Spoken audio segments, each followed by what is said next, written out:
Sejam muito bem-vindos nesta sexta-feira para mais um vídeo, chegando bem na hora do teu almoço e bora começar ele já falando sobre Liga dos Campeões. Nesta semana tivemos a ida das quartas de final dessa competição maravilhosa e agora a UEFA anunciou como ficou a seleção dos melhores da semana. Nela temos Neuer do Bayern de Munique no gol, Araújo do Sporting na lateral esquerda e Stanisic do Bayern na direita. A zaga é composta por Lenormand do Atlético de Madrid e Marquinhos do Paris Saint-Germain. No meio-campo temos João Neves do PSG, Kimmich do Bayern de Munique e Kai Havertz do Arsenal. Para finalizar, o trio de ataque é formado por Kvaratskhelia do PSG, Lamine Yamal do Barcelona e Julián Álvares do Atlético de Madrid. Já quem levou o prêmio de melhor da semana foi o lendário Neuer, que completou 40 anos no mês passado e mostrou que está muito bem fisicamente. Nesta semana, ele fechou completamente o gol contra o Real e superou David Raya, Kvaratskhelia e Julián Álvares na briga pelo prêmio de melhor da semana.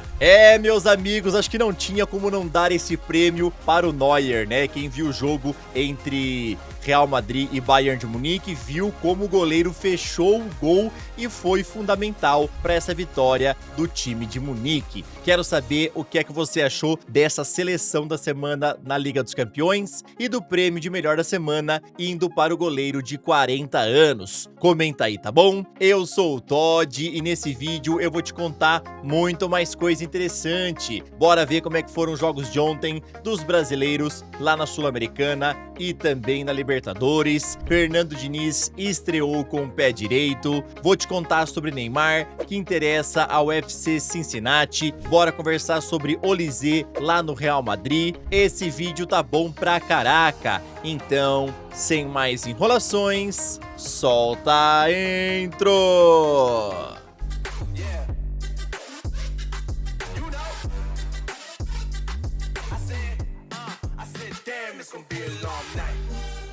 Red Bull Bragantino mandou os reservas ontem na estreia da Sul-Americana e acabaram perdendo por 1-0 para o Carabobo. Na estreia de Franklin Carvalho à beira do gramado, Botafogo ficou no empate em 1-1 com Caracas, lá no estádio Newton Santos. Já quem estreou com o pé direito foi Fernando Diniz, pois o Corinthians meteu 2-0 no Platense fora de casa pela Copa Libertadores. Kaique e Yuri Alberto foram os autores dos gols, que só saíram no segundo tempo. Rafael Veiga está sendo bastante criticado lá no México por conta das recentes atuações. Inclusive, depois da partida pelo América nesta semana, o jornal Marca o chamou de decepção, assim como Lima, ex-fluminense. E para completar, informaram que o técnico André Jardine, que indicou a chegada de Veiga, está balançando no cargo, podendo ser demitido nas próximas semanas. Contudo, não foi apenas a imprensa mexicana que detonou Rafael Veiga. Nas redes sociais, inclusive, críticas dos torcedores do América foram ainda mais fortes,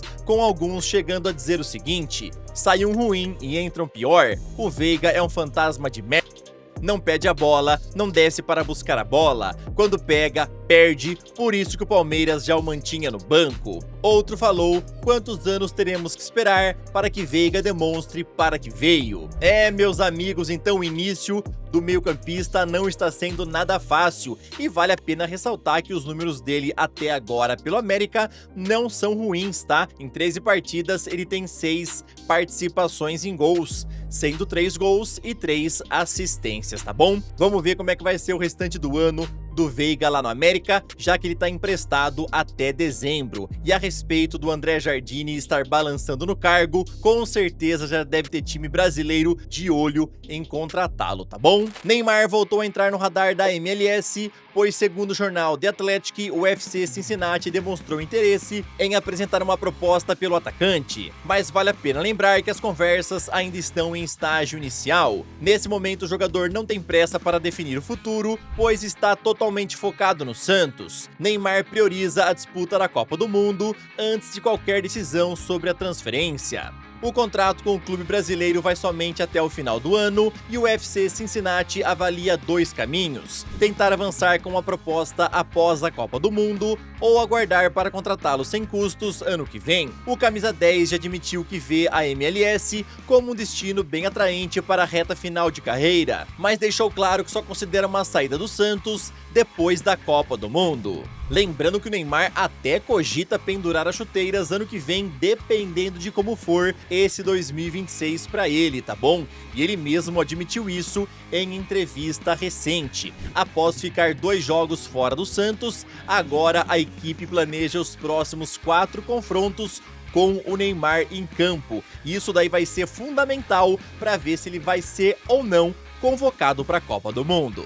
Agora, rapidão, queria te pedir aquela moral, deixa o like no vídeo, se inscreve no canal e também ativa o sininho. Aqui sempre tem vídeos novos para te deixar muito bem antenado em relação a esse esporte maravilhoso e tão amado por todos nós. Se você tá aqui é porque você ama futebol e eu vou te contar onde é que eu faço as minhas apostas esportivas, que é lá na Blaze, plataforma somente para maiores de 18 anos e aonde você sempre tem que jogar com muita responsabilidade. Eu tô de olho nessa próxima rodada do Campeonato Brasileiro e teremos Clássico Paulista, Corinthians contra Palmeiras. Vou criar aqui uma aposta, vou colocar a chance dupla do Palmeiras e também para sair mais de um gol nessa partida. Pronto, a minha aposta está feita. Quero te lembrar que lá na Blaze tem odds ao vivo o tempo inteiro, a navegação é bem fácil e prática e lá tem vários outros esportes além do futebol e também tem vários outros campeonatos além do Brasileirão Série A. Tem Libertadores, Liga dos Campeões, Premier League, Bundesliga, Copa do Mundo, tem campeonato pra caraca. Clica no link do primeiro comentário fixado e vai lá conhecer a Blaze para você poder fazer as suas apostas nos seus jogos favoritos. Ontem tivemos quartas de final da Europa League e o Aston Villa mandou muito bem, pois venceu por 3-1 Bolonha fora de casa e pode perder na volta jogando em seu estádio por até 1 gol de diferença. Porto e Nottingham Forest empataram sem gols e deixaram tudo aberto para a volta. Já o Friburgo praticamente encaminhou a sua vaga para a semifinal, pois venceu por 3-0 o Celta de Vigo e pode perder na volta até por 2 gols de diferença. Lembrando a vocês que Braga e Betis jogaram na última quarta-feira e ficaram no empate em 1-1, deixando tudo aberto para o jogo de volta. Gianluigi Donnarumma deu entrevista à Sky Sports e se emocionou ao falar sobre a eliminação da seleção italiana na repescagem da Copa do Mundo. Ele também rebateu as acusações sobre os jogadores supostamente terem pedido 300 mil euros pela classificação. Fiquei ferido com os comentários, com as palavras que foram ditas. Como capitão, nunca pedi 1 euro à seleção. Ninguém pediu nada à federação. O nosso presente era ir ao Mundial, mas infelizmente não aconteceu. Ninguém pediu prêmios. Foram dias duros e difíceis, como para todos os italianos, que tal como eu e toda a equipe, queríamos muito voltar ao Mundial. Infelizmente não conseguimos e temos de aceitar e seguir em frente. Toda essa polêmica em relação a esse valor, né, os 300 mil euros, surgiu após rumores de que os atletas da seleção italiana teriam aí conversado com a federação antes do jogo contra a Bósnia, pedindo um bônus caso eles se classificassem, né, para a Copa do Mundo. Porém, o Donnarumma falou que nunca existiu isso e que ele não pediu nenhum euro à seleção italiana. O Barcelona apresentou uma queixa formal à UEFA por conta de uma decisão do árbitro no jogo desta semana com o Atlético de Madrid pelas quartas de final da Liga dos Campeões. O lance em questão foi de um pênalti não marcado aos 9 minutos do segundo tempo, quando Públio colocou a mão na bola na linha da pequena área para bater um tiro de meta que já havia sido cobrado pelo goleiro Musso. Eles pedem uma investigação da UEFA e também para que liberem os áudios das conversas entre o árbitro e o VAR. No comunicado, o Barcelona ainda fala que essa daqui não é a primeira vez que decisões de um juiz na Liga dos Campeões os prejudicam em campo e os impedem de competir em igualdade com outros clubes. Segundo o jornal Mundo Deportivo, a UEFA já cogita afastar o árbitro Kovacs de competições europeias por tempo indeterminado. Meus amigos, esse lance realmente foi muito bizarro, né? O Musso meio que cobrou ali o tiro de meta, e aí o Públio colocou a mão na bola, o juiz não consultou o VAR, e agora o Barcelona apresentou a queixa formal. Nada vai mudar o que aconteceu, Barcelona perdeu por 2-0 e o jogo de volta acontece lá no Metropolitano. Então o Barça precisa vencer por 2 gols de diferença para levar para a prorrogação, ou então vencer por 3 gols ou mais, né, para avançar direto à semifinal. Na tua opinião, o Barcelona vai dar a volta por cima e vai conseguir passar pelo Atlético de Madrid?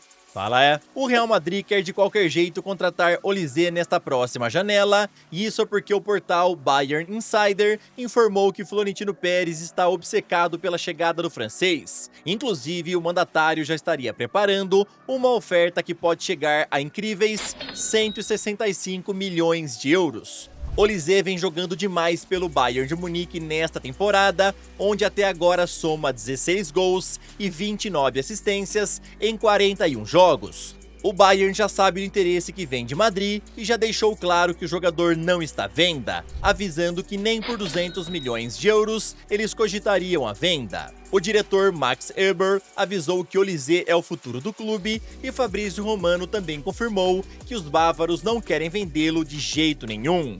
Meus amigos, o que o Olise tá jogando pelo Bayern de Munique nessa temporada não tá escrito, tá? O cara está jogando o fino do fino, sendo inclusive um dos melhores jogadores do mundo, né? Neste momento, um dos melhores do mundo, tá bom? Vamos ver como é que ele vai disputar a Copa do Mundo, vamos ver qual vai ser o final dessa temporada também, né? Pra ver se ele tem chance de concorrer ao prêmio de melhor do mundo. Olha os números dele, 16 gols e 29 assistências em 41 jogos, 45 participações em gols em 41 partidas. O Olise tá jogando o fino do fino. Lembrando que ele tem contrato até 2029 com o Bayern de Munique e não possui multa rescisória, ou seja, não tem como o Real chegar lá, bancar um valor e aí contratar ele sem conversar com a equipe bávara. Vai ter que negociar. Vale a pena também lembrar que além do Real, tem outras equipes interessadas no Olise, como por exemplo o Liverpool. O Bayern de Munique já falou que não quer vender ele de jeito nenhum, mas a questão que fica é a seguinte: vocês acham aí que se vier uma boa proposta do Real para o Olise, ele pode ficar tentado a se mudar para o Santiago Bernabéu e pedir a transferência, ainda mais para jogar ao lado de Kylian Mbappé? Comenta aí o que é que você pensa, tá bom? Esse foi o vídeo desta sexta-feira, espero que vocês tenham gostado, tamo junto, valeu e falou!